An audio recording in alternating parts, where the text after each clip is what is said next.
Growing up as a kid, especially with us Polynesians, like, you're like, oh, I gotta have this mixtape first. I gotta have this mixtape first. And I was like, always the guy to get it first. Tickles, Peter Guns, man, yeah, the OGs, going into DJ Darren, Island Jams with DJ Mecca. Listen to it on replay, and I'm like, one day I'm gonna do this. One day I'm gonna do this.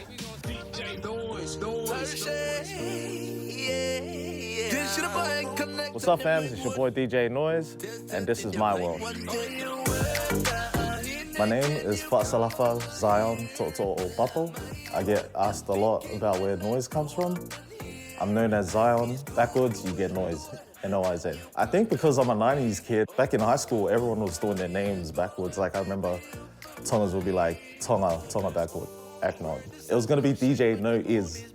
But then I was like, nah, that sounds whack, bro.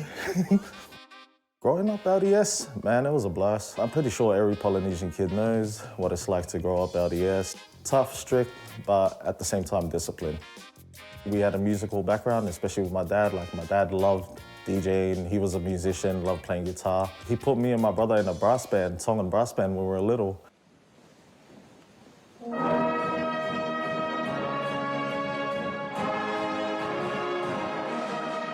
I used to play drums, my brother played trombone. From there, you start to learn different genres of music, as well as what I like to call vibes.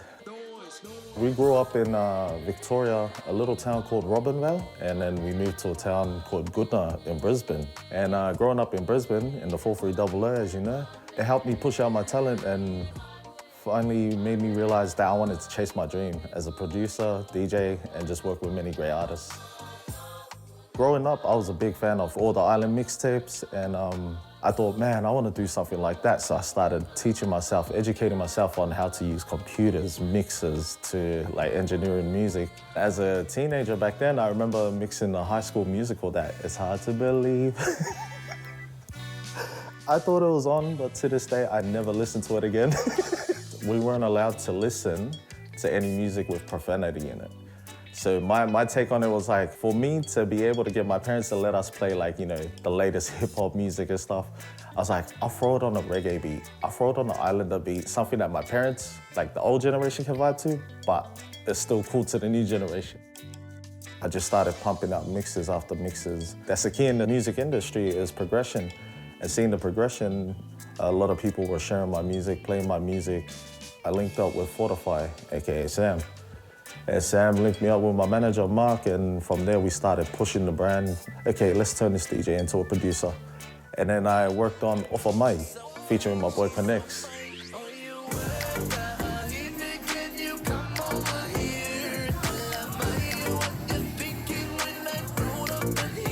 That was the first major track that I was like, whoa, okay, this is gonna be something.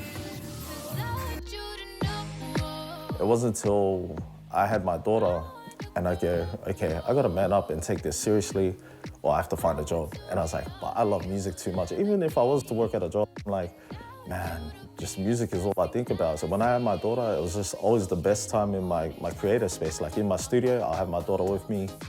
When I produced Lady Love for Beano Butter and Kenya Brown, like my daughter was singing the song before it was even out. And it's just like a memory I have, like, it's just happy times. All the Islander music, all the throwbacks that I remix, my flavor, my taste is all from my parents. The whole Whitney Houston side and stuff like that, and my dad would teach me the Bunyala Va'a, all the classics like the OGs of Samoa, all the Tongan bands.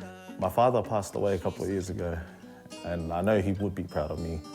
Going to Samoa where he grew up has always been his dream for me as like his son, to go perform in the motherland and like,